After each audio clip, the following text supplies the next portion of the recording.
திருச்சிற்றம்பலம். ஓம் நம சிவாய சிவாய நம.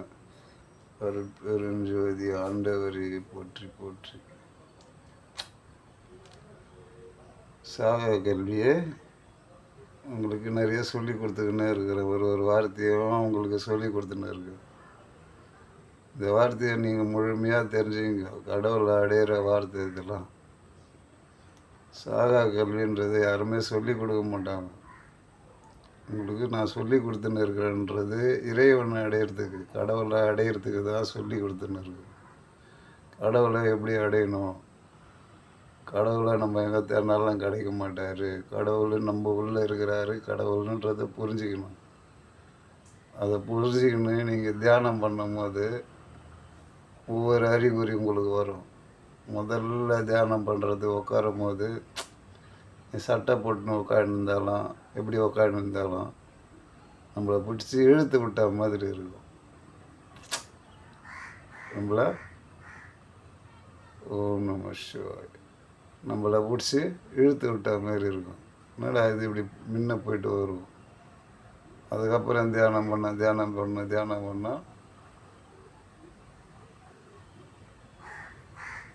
ஆம் ஓம் ஓம் ஓம் அந்த மந்திரத்தை நீ சொல்லிக்கினே வரும்போது ஞானம் அடையிறதுக்கு உள்ள மூச்சு காற்று மேலே ஏறும். மூச்சு காற்று நீ கவனிக்க ஆரம்பிச்சிடும். இந்த வார்த்தையை சொல்லும் போது மூச்சு காற்று நீயே கவனிக்க ஆரம்பிப்ப. உன் மனசெல்லாம் கட்டுப்பட்டுரும். கட்டுப்பட்டு நம்ம நம்ம நம்ம நெஞ்சில் ஒரு பூட்டு இருக்கும். இந்த பூட்டெல்லாம் உடையும் ஒன்று ஒன்றா. உங்களுக்கே தெரியும். தியானம் பண்ணுற போது தெரியும். பயப்படாதீங்க. தியானம் முக்கியமானது. கடவுள் அடையிறதுக்கு பயப்படக்கூடாது. நம்ம உயிரே கடவுள் தான் நம்ம நினச்சி தியானம் பண்ணும்போது அந்த உங்களுக்கு கண்ணு எரிச்சல் எடுக்கும். நம்ம மேலே பார்த்து நம்ம ரெண்டு கண்ணையும் ஒன்று சேர்த்து மேலே இப்படி பார்க்கும்போது இந்த நெத்தியில் இருக்கிற ரெண்டு கண்ணும் எரியும். பயப்படாதீங்க. அப்படியே பிடிக்கிற மாதிரி இருக்கும். அந்தமாரி பிடிக்கும் போது கொஞ்சம் அப்படியே க்ளோஸ் விட்டுருங்க. ஏன்னா நம்ம உடம்புல ஓடுறது சக்தி சிவன்ற ரெண்டு பாம்பு ஓடும் மேலே. அதுதான் குண்டேலின்னு சொல்லுவாங்க. அந்த குண்டேலி நம்ம உச்சி தலைக்கு ஏறும்போது நம்ம கண் ரெண்டு எரிச்சலாக எடுக்கும். நம்ம உச்சி தலை வரைக்கும் அந்த பாம்பு ஏறணும். தியானத்தில் நம்ம அதுக்கு தான் வாசி யோகம் முழுமையாக பொறுமையாக கற்றுங்க. ஒவ்வொரு நாளும் நீங்கள் மூச்சை அடக்கி கொஞ்சம் கொஞ்சமாக மூச்சை அடக்கி பழகும் போது வாசி யோகம் உங்களுக்கு உள்ளே சேர்ந்துடும். கரெக்டாக உங்களுக்கு மூச்சை அடக்கி நம்ம என்ன செய்யணுமோ கெட்ட பழக்கத்துக்கிட்ட போகக்கூடாது. நிறைய பேர் அந்த கண்ட பழக்கத்துக்கு பண்ணிவிட்டு கடவுளை அடைய முடியாமல் இறந்துடுவாங்க. அப்படி இருக்கக்கூடாது. கெட்ட பழக்கத்துக்கிட்டேயே போகக்கூடாது.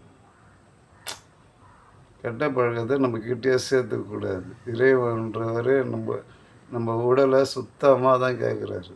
சுத்த ஆத்மாவாக சுத்தம் பண்ணி தான் நம்ம ஆத்மாவை இறைவன்கிட்ட ஒப்படைக்க முடியும். அந்தமாரி சுத்தமாக நம்ம இந்த தியானம் பண்ணும்போது இந்த அறிகுறியெல்லாம் உங்களுக்கு க்ளீனாக தெரியும். நான் சொல்கிற அறிகுறியெல்லாம் க்ளீனாக தெரியும். ஏன்னா நம்ம நெத்தியை பார்த்து நம்ம கும்பிடும் போது நம்ம நெத்தியில் ஒரு சக்கரம் இருக்கும். அந்த சக்கரை யாரும் கிடையாது. அந்த சக்கரை இவர் தான். ஆனந்த தாண்டவன் சொல்லுவாங்க. அவர் யாருன்னா நடராஜ பெருமான் தான். நம்ம உள்ள குடியிருக்கிறவர் அவரை நீங்கள் முழுமையாக நடராஜ குரு நம்ம நெத்தியில் ஆடுவார். நம்ம நெத்தியில் இருக்கிற சதைங்க எல்லாம் ஒன்றா சேர்ந்து நடனம் ஆடும் போது தான் அந்த சக்கரம் சுத்தம். அந்த சக்கரம் சுத்தும் போது தான் அதுதான் நடராஜர் நடனம் ஆடுறாருன்னு சொல்லுவாங்க. நம்ம நெத்தி தான் அது. திருச்சிற்றம்பலம் அப்படின்னு சொல்கிறோம். ஓம் நமச்சிவாய அப்படின்னு சொல்கிறதுக்கு அதை அர்த்தம் உங்களுக்கு சொல்லியிருக்கிறேன். ஓம் நமச்சிவாயன்றது நம்ம உடலோட எழுத்து. அது ஓம் நமச்சிவாய அப்படின்னும் போது ஓம்ன்றது பிரணவ எழுத்துன்னும் போது நம்ம மூச்சு காத்தோட எழுத்து. நமசிவாயன்றது நம்ம உடலோட எழுத்து. ஓம்னும் போது நம்மளுக்கு 3 வார்த்தையாக நம்ம உடல் உள்ள நுழையும். அந்த 3 வார்த்தை நம்ம நரம்பு எல்லாத்தையும் புத்துணர்ச்சி ஆகும். நம்ம எத்தனை வருஷம் பண்ணாலும் நம்ம உடம்பு ஸ்ட்ராங்காக இருக்கும். அதுக்கு தான் அந்த ஓம்ன்ற பிரணவம்னு சொல்கிறது. நம்ம மூச்சு அதான் பிரணவம். நம்ம உடல் ஃபுல்லாக பரவும். நம்ம உடலில் இருக்கிற ஒவ்வொரு செல்லுக்கும் அந்த அந்த ஓம்ன்ற வார்த்தை 3 வார்த்தையாக அப்போ உள்ளே சேரும். அதுதான் ஓம். ஓம் ஆம் அப்படின்னும் போது நம்ம ஆம்ன்றும் போது இறைவனை நம்ம முழுமையாக அடைகிறோன்னு அர்த்தம். நம்மளுக்கு எந்த சொந்த பந்தமும் இல்லை, நான் உன்னை அடைகிறேன் அப்படின்னு சொல்லி இறைவனை நம்ம தாயன் தந்தையம்மா நினச்சி அடைகிறோம். ஏன் நடராஜ பெருமான் எடுத்து காமிக்கிறேன்னா, இவர் நின்னதான் அந்த சதாசிவம் சொல்கிறாங்கள, இவர் தான் அந்த சதாசிவத்தையும் ஆட்டி வைக்கிறவர். இவர் தான் நம்மளுக்கு உலகத்தில் நம்மளை படைத்தவர். எல்லா உயிர் ஜீவன்களையும் ஒரு நடனத்தால் படைக்கிறவர் தான் சிவம். அந்த சிவத்தை நம்ம அடையணும்னா இவரை நம்ம முதல்ல பார்க்கணும். இவரை எப்படி பார்க்கணும்? தியானத்தால் தான் பார்க்க முடியும். இந்த நடராஜர் தான் நம்மளுக்கு ஜோதி வடிவமாக நெத்தியில் 3வது கண்ணை திறந்து வைப்பார். நல்லா புரிஞ்சுங்க. சாகா கல்வின்றது சும்மா கிடையாது. சாகா கல்வியை நீங்கள் முழுமையாக தெரிஞ்சுக்கணும். சாகா கல்வின்றது ஒவ்வொரு மனித உடல்லையும் இறைவன் வாழறாரு. அதை முழுமையாக தெரிஞ்சுக்கிறதுக்கு தான் இந்த நடராஜரை உங்கள் எதிர்க்கு எடுத்து வச்சுருக்கு. இது நானும் காசு கொடுத்து வாங்கலை, எனக்கு ஒருத்தவங்க எடுத்துன்னு கொடுத்தாங்க. ஆனால் இவரோட அர்த்தத்தை தெரிஞ்சுக்கிறதுக்கு தான் இவர் இங்கே வந்திருக்காரு போல. இதுதான் உண்மை. அதனால் இவர் கரெக்டாக வணங்கும் போது நம்ம நெத்தியில் சுற்றுவார். நம்ம நெத்தியை அந்த சக்கரம் சுத்த அவர் நடனம் ஆடுவார். அந்த நடனம் ஆட நம்ம தியானத்திலேயே இருக்கணும். டக்குன்னு இறங்கிடக்கூடாது அந்த இடத்த விட்டு. ஞானம் அடையிறதுக்கு சொல்கிறேன். ஞானம் அடையும் போது நம்ம நெத்தி எரியும். எரிச்சலாக எரியும் போது அந்த இடம் பிடிக்கும். முதல்ல அந்த சக்கரம் சுற்றும் போது நம்மளுக்கு டைட்டாக பிடிக்கும். அந்த நரம்பு எலும்பு எல்லாத்தையும் சேர்த்து, நரம்பெல்லாம் சேர்த்து பிடிக்கும். கண்ணெல்லாம் சேர்த்து எரிச்சலாகும் கண். ஆனால் பயப்படாதீங்க. அப்படியே கொஞ்சம் கொஞ்சமாக அதை பழகணும். உடனே நீங்கள் அடையணும்லாம் இல்லை. நீங்கள் கொஞ்சம் பழகிட்டீங்கன்னா அதுக்கு அடுத்த நாள் கொஞ்சம் கொஞ்சமாக பழகிட்டீங்கன்னு வச்சுக்கோங்க. அதுக்கப்புறம் நம்ம கண்ணை நோக்கி போகும்போது இந்த 2 கண்ணு மேலே இருக்கும்போது இந்த 2 கண்ணும் நம்ம கீழே எதிர்க்க திறந்துலாம் பார்க்கணும். நம்ம கண்ணு மூடி மேலே பார்த்த மாதிரி இருந்தால் போதும். இந்த நெத்தி சுழல ஆரம்பிச்சுன்னா இந்த சக்கரம் சுற்றும். குண்டலி யோகம் ஏறிடுச்சுனால இந்த நெத்தியில் இருக்கிற நடராஜர் ஆடுவார். ஆடும்போது நம்ம கண்ணை அப்படி மூடி பார்க்கும்போது இந்த 2 கண்ணுக்கு மேலே ஒரு 5 நிறமாக போகும். ஃபஸ்ட்டு ஒரு நிறம் நீல நிறம், இந்தமாரி சிகப்பு நிறம், இந்தமாரி ஒரு 5 நிறம் நம்ம தலைக்கு மேலே ஓடும். ஞானம் அடையும் போது சொல்கிறேன். இதெல்லாம் நீங்கள் பார்த்தா தான் நானும் அடைய முடியும். கண்ணை மூடி நீங்கள் தியானம் பண்ணும்போது இந்த 5 கலர் நம்மளை மறைச்சி போகும். அப்படியே நீங்கள் அந்த இதுலேயே ஸ்ட்ராங்காக இருந்துட்டிங்கன்னா உடனே தலை வந்து 5வது கலரில் வந்து நின்றுடும். 5வது கலரில் வந்து நிற்கும் போது இந்த ஜோதி வந்து உனக்கு உள்ள இருக்கிற உயிரோட ஒளி வந்து உன் கண்ணுக்கு தெரியும் மேலே. இதுதான் சிவம், இதுதான் ஞான அறிவு. உள்ள இருக்கிற ஜோதி வந்து நம்ம தலையே வந்து ஒரு ஜோதியாக தெரியும். இது பேர் தான் ஞானம். ஞானம் அடைகிறதுனா ஒன்றும் கிடையாது. ஞானம் அடைஞ்சாதான் நீ இறைவனையே பார்க்க முடியும். ஏன்னா நீ முதல்ல இறைவனை பார்க்கும்போது நம்மளுக்கு மேலே ஜோதியாக இருக்கிற இறைவனை பார்க்கணும் நம்ம. இதுதான் உண்மை. இயற்கை கடவுள், இயற்கையான கடவுள் இருக்கார்ல. இப்போது திருவண்ணாமலையில் ஒரு ஜோதி ஏற்றிருக்காங்க. ஆனால் அவ்வளோ கூட்டம் போகிறவங்களுக்கு அந்த ஜோதி எதுக்கு ஏற்றுறாங்க?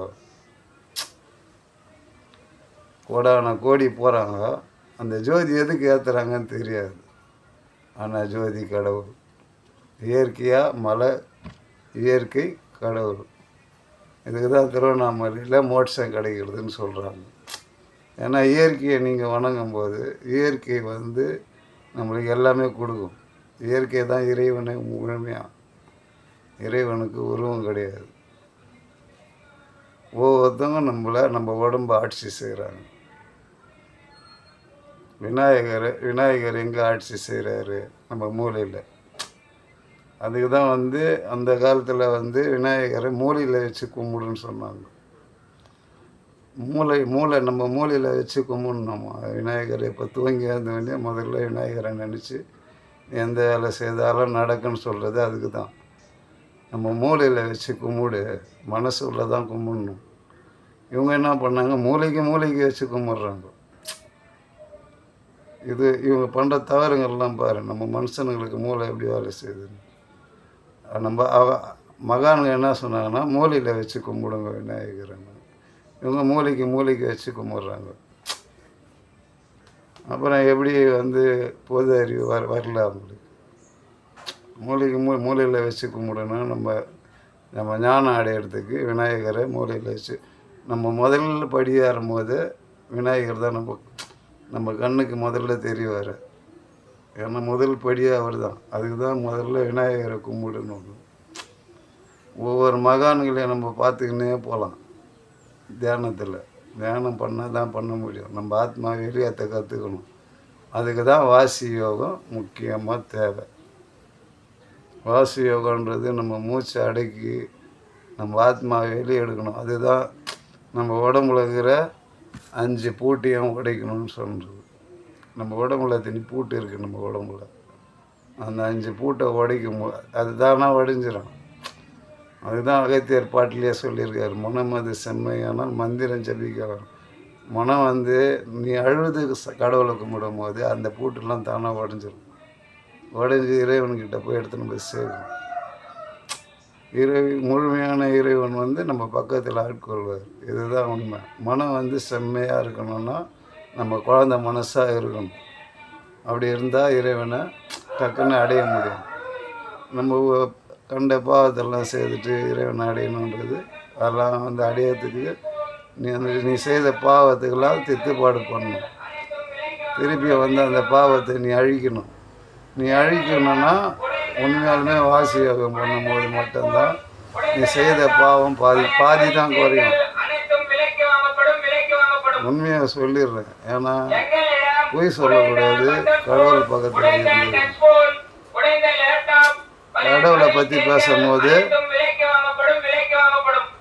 பொய் பேசக்கூடாது. கடவுள் வந்து ஒரு ஜோதியானவர். கடவுள் ஒரு ஜோதியானவர்.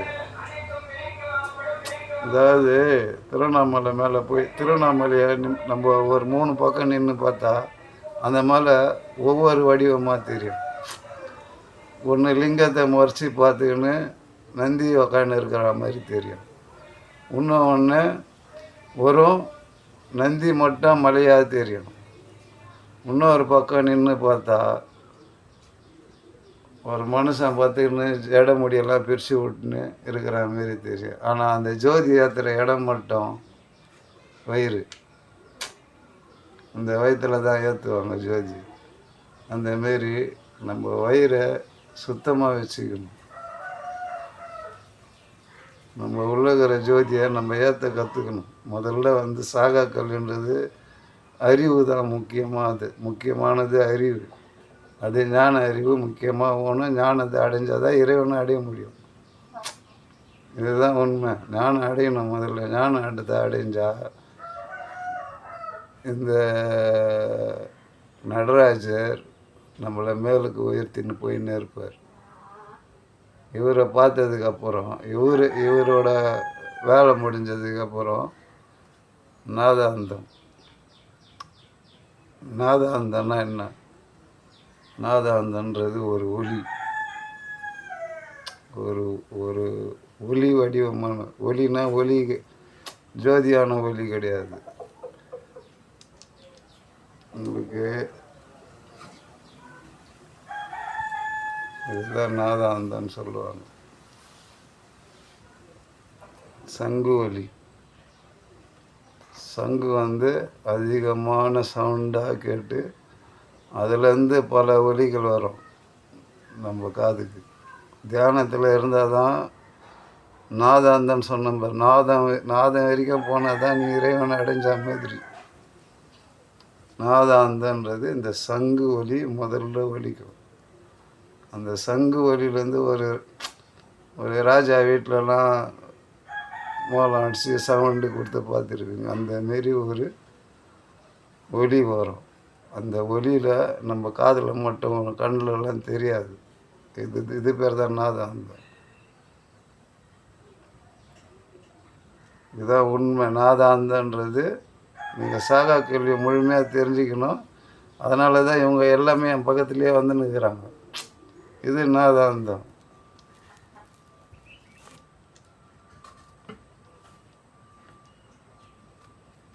இதுதான் யோகாந்தம். இவரை நம்ம நினச்சி யோகத்தில் உட்காரும் போது நம்ம நெத்தியில் சுற்றும் போது அந்த 3வது கண் தானாக திறக்கும். நம்மளுக்கு எல்லார் உடம்புலேயும் 3 கண் இருக்குது. சிவனுக்கு தான் 3 கண்ணுன்னு சொல்கிறாங்கல்ல. எல்லாருமே சிவன் தான். உங்களுக்கும் இருக்குது அந்த 3 கண். அந்த 3 கண்ணில் அந்த கண்ணை திறக்கும் போது ஞான அறிவு, நம்ம மூச்சு காற்று எல்லாம் அடங்கி இருக்கிற இடம், நம்ம உயிர் எங்கே இருக்குது எல்லாமே உங்களுக்கு ஞான அறிவில் உங்களுக்கு முழுமையாக தெரிஞ்சிடும்.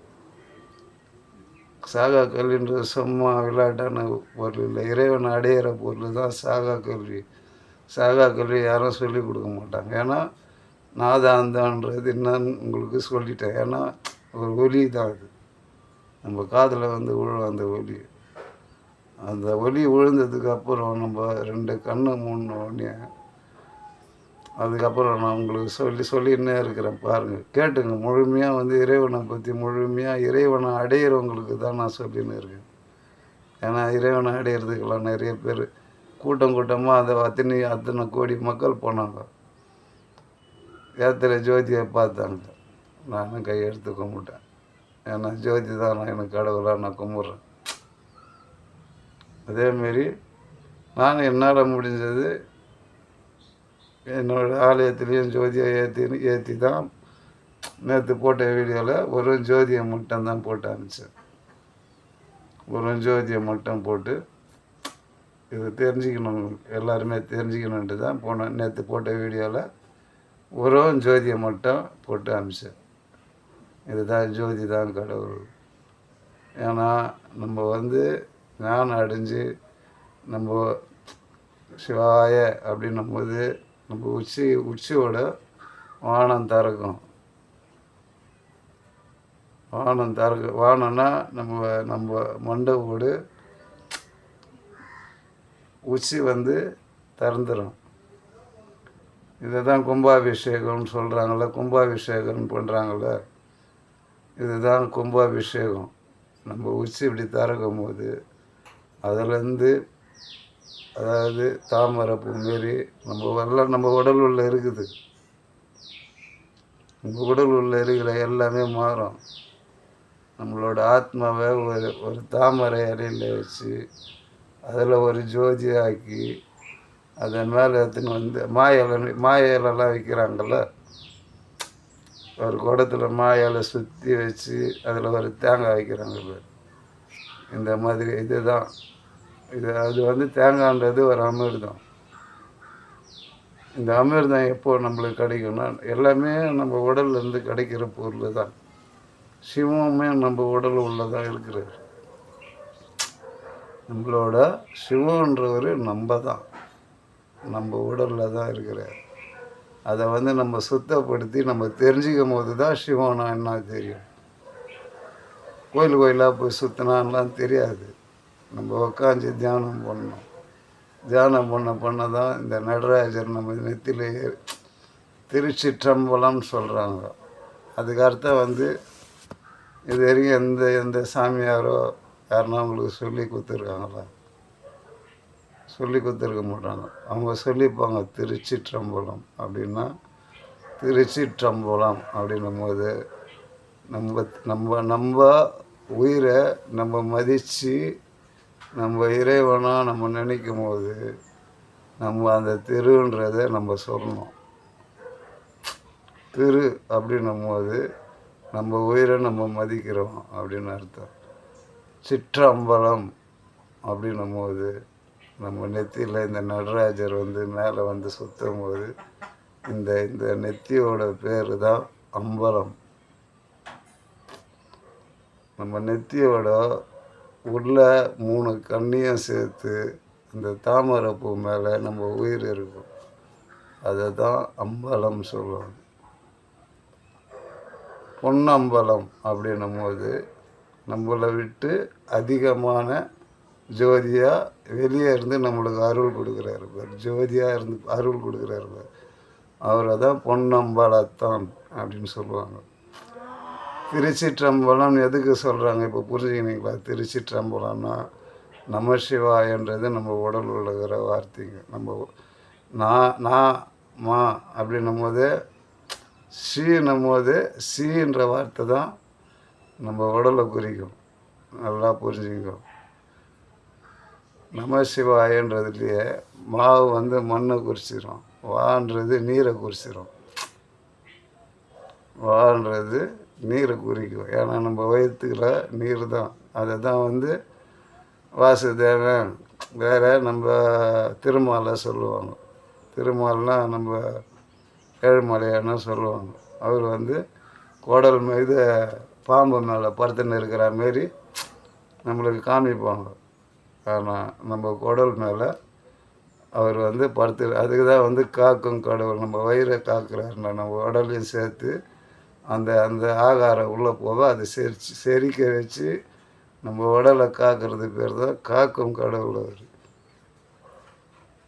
நம்மளை அழிக்கும் கடவுள்னு சிவத்தை சொல்கிறாங்கன்னா, நம்ம பிறப்பு, நம்ம எத்தனை பிறப்பு எடுத்தோமோ அந்த பிறப்பு, நம்மளோட பாவங்கள், நம்ம எத்தனை ஜென்மத்தில் நம்ம பாவம் செய்தோமோ அந்த பாவங்கள் இதெல்லாம் அழிக்கப்பட்டு அந்த ஆத்மாவை அழித்து அந்த ஜோதியாக எத்தனை போய் அவரோட கலக்கிறது பேர் தான் அழிக்கிறது.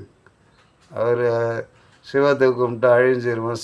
சிவத்தை கும்பிட்டினா உலகத்திலேயே பெரிய ராஜாவே நீ தான். ஆனால் உனக்கு எதுவுமே தேவைப்படாது. உண்மையான சிவத்தை கும்பிட்றவங்க உலகிலேயே பெரிய ராஜா. அவங்க வந்து எதுக்கும் ஆசைப்பட மாட்டாங்க. எந்த பொருள் மேலேயும் ஆசைப்பட மாட்டாங்க. அவங்க ஆசைப்படுறது எல்லாமே ஜோதியான இறைவன் மேலே மட்டும்தான். அதனால தான் இந்த ஜென்மம் இல்லைனாலும் அடுத்த ஜென்மத்துக்கு அவங்க பிறந்து அந்த ஜோதியை அடைஞ்சு இறைவனை அடைவாங்க. இதில் நான் சொல்கிறதுல வந்து ஒரு 50 பேர் 100 பேர் கேட்பீங்க, அது பெருசு இல்லை. நீங்களும் ஒரு 50 100 பேர்கிட்ட சொல்லுங்கள், இதுதான் இறைவன். நீங்கள் ஏன் தேடுறீங்க? கோயிலாக உட்காந்து தியானம் பண்ணுங்கள், வீட்டில் உட்காந்து தியானம் பண்ணுங்கள். யாரையும் வந்து சிவன் வந்து குடும்பத்தை விட்டு வெளியெல்லாம் போக சொல்லலை. அவங்களால நிம்மதியாக சிவனை கும்பிட முடியாது, வீட்டில் கும்பிட முடியாது. அவங்களால டிஸ்டர்ப் வந்துன்னு இருக்கும். ஏன்னா சிவத்தை கும்பிட ஆரம்பித்தா உங்களுக்கு பணத்து மேலே ஆசை போயிடும். உங்களுக்கு பொருளுங்க மேலே ஆசை போயிடும். உன் பொண்டாட்டி மேலேயே இருக்கிற ஆசை போயிடும். அதனால தான் வந்து சிவத்தை கும்பிடக்கூடாது. சிவன் அழிக்கிற கடவுள்ன்றாங்க. சிவன் மொத்த ஆத்மாவையும் உன்னோட கெட்ட இந்த உடலையே சுத்தப்படுத்தி அழிக்கிறவர் தான். அவரோட கலந்துப்பார். அந்த ஜோதியோட நம்ம ஜோதி எத்தனை போய் கலந்துப்பார், நம்ம உடலில் இருக்கிற ஜோதி. இதுதான் அழிக்கும் கடவுள்னு சொல்லிக்கிறாங்களே தவிர இவங்களுக்கு எதுவுமே தெரியாத அழிக்கும் கடவுள் அப்படின்னுறாங்க. அப்படி கிடையாது. இறைவன்றவர் ஒருவனே, அவன் சிவன் தான். ஏன்னா இதுவும் என்னை தேடி வந்தது தான். இதுவும் வந்து நாதாந்தமும் என்னை தேடி தான் வந்தது. நாதாந்தம்ன்றது நம்ம வந்து முழுமையாக உணரணும். தியானம் பண்ணும்போது இந்த நாத ஒலி வந்து நம்ம காதில் வந்து ஒலிக்கும் தானாக. அது ஒலிக்கும் போது இந்த நடராஜர் வந்து நம்ம நெத்தியில் அதிகமாக சொல்லுவார். சொல்ல அவர் ஆடுறணும். உங்களுக்கு அந்த நேரத்தில் உங்களுக்கு இருக்கிற சந்தோஷம் வந்து உலகத்தில் நீங்கள் பிறந்த ஜென்மத்திலேயே பார்த்துருக்க மாட்டீங்க. அவ்வளோ சந்தோஷத்தை நீங்கள் பார்ப்பீங்க. நம்ம பிறந்த பலனை நம்ம அனுபவிச்சிட்டோம்டா. இதுக்கு தான் நம்ம பிறந்திருக்கிறோம். இதெல்லாம் நம்ம அனுபவிக்கிறதுக்கு தான் மனுஷனாக பிறக்கிறோம். அதை முதல்ல எல்லா மனுஷனும் புரிஞ்சுக்கணும். விந்து அப்படின்றாங்க. இப்போ நாதன்னா என்னன்னு உங்களுக்கு சொல்லிட்டேன். நாதன்னா ஒரு ஒலி. நாதன்றது ஒரு ஒலி. விந்து அப்படின்னு சொல்லுவாங்க. விந்துன்றது நிறைய பேர் யாருமே சொல்ல மாட்டாங்க. விந்து நாதம். விந்து வந்து நம்ம அடக்கிறோம். எதை அடக்கிறோம்? நம்ம ஆண்மையை அடக்கிறோம். நம்ம ஆண்மையை நம்ம அடக்கும் போது அந்த நம்ம உடலில் இருக்கிற விந்தாகப்பட்டது அது நம்மளுக்கு திருப்பி நம்ம உள்ளே கடந்து நம்ம இறைவனை அடையும் போது அந்த விந்து ரொட்டேஷன் ஆகும். உள்ளே போயிட்டு அந்த விந்து வந்து ரொட்டேஷன் ஆகி உச்சி தலையில் போயிடும். நம்ம உச்சிக்கு வந்து ஏறி நம்ம உள்நாக்கு வழியாக இந்த உள்நாக்கு வழியாக சுட்டும். உங்களுக்கு இதெல்லாம் யாருமே சொல்லிக் கொடுங்க. எந்த சாமியாராலையும் சொல்ல மாட்டாங்க, சொல்ல முடியாது. சொன்னாங்கன்னா அவங்க அடுத்த பிறவிலேயே அவங்க வந்து டக்குன்னு வந்து இறைவனை அடையிறதுக்கு இறைவன் சொல்கிற வார்த்தைங்க இதெல்லாம். ஆனால் இவங்க சொல்ல மாட்டாங்க. எந்த மகான்களும் சொல்ல மாட்டாங்க. எந்த ஞானிகளும் சொல்ல மாட்டாங்க. ஏன்னா அவங்க முதல்ல இறைவன் அடையிறது தான் பார்ப்பாங்க. ஆனால் என்னை சொல்ல வச்சு இவ்வளோத்தையும் சொல்ல வைக்கிறாங்கன்னா எனக்கு தெரியல. ஏன்னா இந்த ஜோதி பக்கத்தில் உக்காந்தா எனக்கு வந்து எல்லாத்தையும் நான் வெளியே போகும்போது இந்த ஜோதி, இந்த இறைவன், இந்த ஞாபகம்லாம் வந்து அதிகமாக சிவன் அவ்வளோதான் கும்பிடணும். தவிர இந்த ஜோதி பக்கத்தில் உட்காந்தவொடனே எனக்கு எல்லாமே மறந்துடும். இந்த வீடியோ எடுத்து போடும்போது உலகத்துக்கு தெரிஞ்சினும் போது இதெல்லாம் சொல்ல வைக்கும். விந்துன்றது முழுமையாக நம்ம தெரிஞ்சுக்கணும். விந்துனா என்ன? விந்து நம்மளை எதுக்கு அடக்க சொல்கிறாங்க? பொம்பளை ஆசையில் எதுக்கு போகக்கூடாதுன்னு சொல்கிறாங்கன்னா அந்த விந்து வந்து ஒரு ஜோதிமயமாக ஆகிற சக்தி இருக்குது. அது அந்த விந்து தான் வந்து நம்ம உடலை குளுமையாக்கி மாற்றும். நம்ம உடலையே குளுமையாக்கி மாற்றும் போது அந்த விந்து நம்ம தலை மேலே நம்ம கழுத்து வழியாக ஏற ஒரு நரம்பில் அது அங்கேருந்து தான் இறங்கும் நம்மளுக்கு. ஆனால் அது திருப்பி ஏறும்போது வேறு மாதிரியாக ஏறி நம்ம உள்நாக்கில் வந்து சுட்டும். அதுதான் அமிர்தம். அதுதான் விந்து அமிர்தம்னு சொல்லுவாங்க. அந்த அமிர்தம் வந்து சொட்டும் போது நம்ம முகலாம் வந்து அப்படியே ஒரு ஜோதி மயமாகிடும். நம்ம உடல் ஜோதி ஆகிடும். இந்த ஜோதி தான் வந்து நம்மளை சிவமாக்கும். சாகா கல்வியோட முழுசாக உங்களுக்கு இன்றைக்கி ஏன் சொல்கிறேன்னா, அண்ணாமலையார் தீபம் அன்னைக்கு அந்த ஜோதியை பற்றி நம்ம சொல்லாமல் இருக்கக்கூடாது. ஜோதினா என்னன்னு தெரிஞ்சுக்கணும். ஒவ்வொரு ஒவ்வொரு மனிதனும், ஒவ்வொரு சிவபக்தரும் ஜோதினா என்ன, ஜோதி எதுக்கு ஏற்றுறாங்களோ, இயற்கையான மலையில் போய் ஜோதி ஏற்றுறாங்களே, இயற்கை தான் கடவுள், இயற்கையில் தான் ஜோதியான இறைவன் நம்ம உள்ளே இருக்கிறார். நம்மளாம் ஒரு இயற்கை தான். நம்ம உடம்பு இந்த பஞ்சபூதத்தால் ஆன உடம்பு தான் நம்ம. ஆனால் நம்ம அந்த பஞ்சபூதத்தை நம்ம வணங்குறோம். அப்போ நம்ம வணங்கும் போது நம்ம எங்கேருந்து வணங்கினாலும் நம்ம உள்ளகிற ஆத்மாவை அவர் உள்ளே இருக்கும்போது அவர் நம்மளுக்கு அருள் கொடுப்பார். நம்ம உள்ளேருந்து தான் கொடுப்பார், வெளியேருந்துலாம் கொடுக்க மாட்டார். ஆனால் நம்ம முழுமையாக இறைவனை வணங்கி போகும்போது அந்த ஜோதியான இறைவன் நம்மளை உடச்சி எடுத்துகிட்டு போயிடுவார். ஏன்னா அவருக்கு நம்ம புள்ள. இது உண்மையான வார்த்தை. அவருக்கு மட்டும்தான் நம்ம புள்ள. நம்ம அம்மா அப்பாக்கெல்லாம் நம்ம புள்ள கிடையாது. நம்ம உடல்ன்றது பிண்டம். அதுதான் பிண்டம்ன்றது வேஸ்ட்டு பொருள் இது. ஏன்னா நாய்க்கும் பிண்டம் தான் பேர். எல்லா ஜீவராசி உள்ளேயும் இருக்கிறாரு சிவம். ஆனால் நம்ம உள்ளே இருக்கிற சிவத்தை தான் மனுஷனால் அடைய முடியாது. மனுஷனால் மட்டும்தான் சிவத்தை அடைய முடியும். இது நான் எத்தனையோ வீடியோவில் சொல்லினே இருக்கிறேன். மனுஷனால் மட்டும்தான் சிவத்தை அடைய முடியும். சிவத்தை தேடி ஓடும்போது, ஏன்னா தேடி தேடி தேடி ஓடாதீங்க. எங்கேயுமே சிவம் இல்லை. சிவம் உங்கள் உடல் உள்ளே இருக்கார். நீ சுத்தமானவனாக இருந்து நல்லவனாக இருந்து கடவுளை முழுமையாக நம்பிக்கையாக உட்காந்து தியானம் பண்ணும்போது அந்த சிவத்தை நீ அடையலாம். சாகா கல்வின்றது வாசி யோகம். சாகா கல்விக்கு முழுமையானது வாசி யோகம். வாசி யோகத்தை நீ பழகு. உன் வாசியில் வாசின்றது மூச்சு. நீ சுவாசிக்க தான் அதை வாசின்ட்டாங்க. இப்போ சுவாசிக்கிறதுக்கு பேர் தான் வாசி. நம்ம சுவாசம் பண்ணுறோம். நம்ம மூச்சை நம்ம அடக்கும்போது நம்ம மூச்சை ரிட்டர்ன் உள்ளே போகும். நம்ம மூச்சை நம்ம கவனிக்கும் போது அந்த மூச்சு எங்கே போய் சேருதுன்னு நம்ம பார்க்கணும். இந்த கண்ணிலெல்லாம் பார்க்க முடியாது. முழுமையாக தெரிஞ்சுங்க. இந்த கண்ணில் நம்ம மூச்சை பார்க்க முடியாது. நம்ம மூச்சை முழுமையாக பார்க்கணுன்னா நம்ம மனசில் நம்ம கண்ணை மூடி பார்க்கும்போது நம்ம உடம்புக்குள்ளே போகிறது மூச்சு காற்று நம்ம உடம்புக்கு தெரியும் எங்கே போகுது அப்படின்னு. அதேமாரி நம்ம மனசை அடக்கணும். முக்கியமாக மனசை ஓட விடக்கூடாது.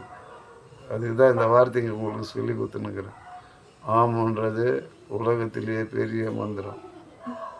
ஆம் அப்படின்னும் போது நம்ம மூச்சு காற்றையே நிறுத்துகிற மந்திரம் அது.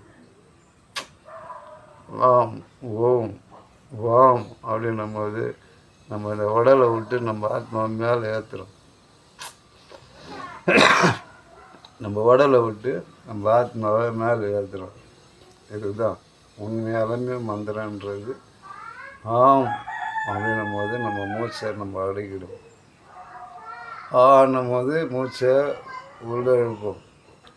ஹிம்னும் போது அந்த மூச்சை அடக்கிடுவோம். அப்போ நம்ம உள்ளே கடந்து போக தான் சிவத்தை நம்ம அடைய முடியும். அதுக்கு தான் உள்கடைன்னு சொல்லிக்கிறாங்க. உள்கடந்தால் தான் கடவுள் என்னன்றது தெரியும். நம்ம உள்ளே கடக்கணும். நம்ம மூச்சு காற்றை உள்ளே நம்ம நிறுத்தும் போது நம்ம மூச்சு காற்று போய் சேர்ற இடம் நம்மளுக்கு தெரிஞ்சிடும்.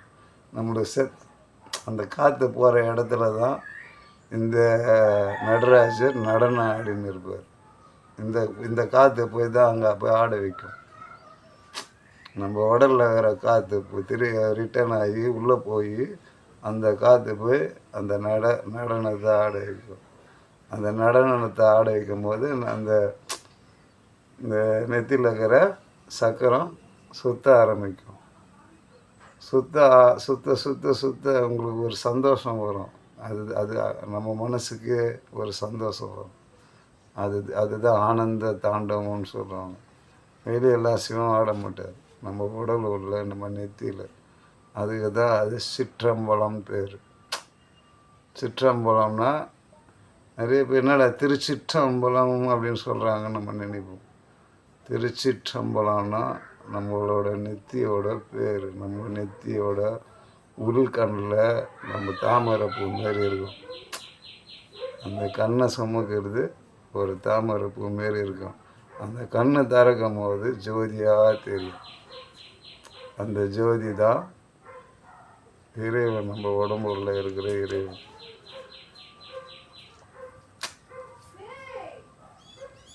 நம்ம உடலில் இருக்கிற இறைவன்னா அந்த ஜோதியானது தான் நம்ம உடலில் இருக்கிற இறைவன். இதை முழுமையாக தெரிஞ்சுங்க. சாகா கல்வினா உங்களுக்கு முழுமையாகவே சொல்லி கொடுத்துனுக்கிறேன். கடவுள்னா என்ன, கடவுள் எப்படி அடையணும், கடவுள்னா யார், இதை உங்களுக்கு முழுமையாகவே சொல்லி கொடுக்குறேன். சொல்லி கொடுத்துன்னு தான் இருக்கிறேன். உங்களுக்கு யாருமே சொல்லாத வார்த்தையை நான் உங்களுக்கு சொல்லி கொடுக்குறேன். ஆனால் முழுமையான குருங்களாம் யாருமே சாகா கல்வியை பற்றி சொல்லி கொடுக்க மாட்டாங்க. ஏன்னா அவங்க முழுமையடைஞ்சு இறைவன் அடையிறது தான் பார்ப்பாங்க. முழுமையாக நீங்கள் தெரிஞ்சுங்க. ஒவ்வொரு மனுஷனும் தெரிஞ்சுக்கணுன்ட்டு தான் இந்த வீடியோவே போட்டுன்னுக்கிறேன். முழுமையாக கடவுள்னா என்ன, உங்களுக்கு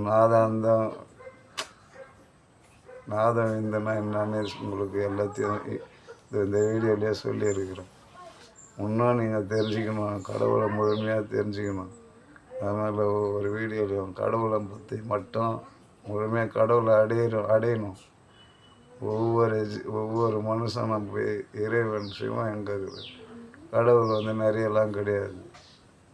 கடவுள்ன்றது ஒரே ஒரு சிவம். அது ஜோதியான கடவுள் மட்டும்தான். அவர் தான் இந்த உலகத்தில் எல்லாரையுமே எத்தனை ஜீவராசி உள்ளே இருக்கிறது அந்த சிவன் தான். ஆனால் முழுமையாக எல்லாருக்குமே உணர்த்த மாட்டார். அவரே உணர்த்தினார்னா அவர் இட்டுன்னு போயிடுவார். எந்த கவலையும் இல்லாமல் அந்த ஆனந்தத்தை எல்லாத்தையும் அவங்க அனுபவிச்சுட்டு போயிடுவாங்க. ஏன்னா நான் இதை அனுபவிக்கக்கூடாது. இந்த உலகத்தில் இருக்கிற எல்லா மனுஷனும் அனுபவிக்கணுன்ட்டு தான் இந்த வீடியோவை போடுறேன். இது முழுமையாக நீங்கள் சிவத்தை அடையுங்க. சிவத்தை அடையணுன்னா கண்டிப்பாக நீங்கள் தியானம் பண்ணி மட்டும்தான் அடைய முடியும். கோயிலாக சுற்றுறதுனால அடைய முடியாது. கோயிலுன்றது நம்ம அறிவுக்கு தான் கோயில். கோயிலில் இருக்கிற எல்லா பொருளுமே நம்ம அறிவுக்கு தான். கோயிலே சிவன் கோயிலே நம்ம அறிவு சார்ந்தது தான் சிவன் கோயில். நம்மளுக்கு அறிவுக்கு தான் சிவன் கோயிலை தவிர கோயில் உள்ள எதுவுமே கிடையாது. அது உள்ளே போய் ஒரு ஜோதியை வணங்கினாலும் இறைவனை வணங்கின மாரி தான். இந்த உருவ வழிபாடெல்லாம் இறைவன் கிடையாது. இறைவன்றது தியானத்தில் ஒரு ஜோதியாக நினச்சி ஜோதியை ஏற்றி வச்சு கும்பிடும் போது இறைவன் உங்களை ஆட்கொள்ளும். ஓம் நம சிவாய. திருச்சிற்றம்பலம். சிவாய நம. ரோகரா.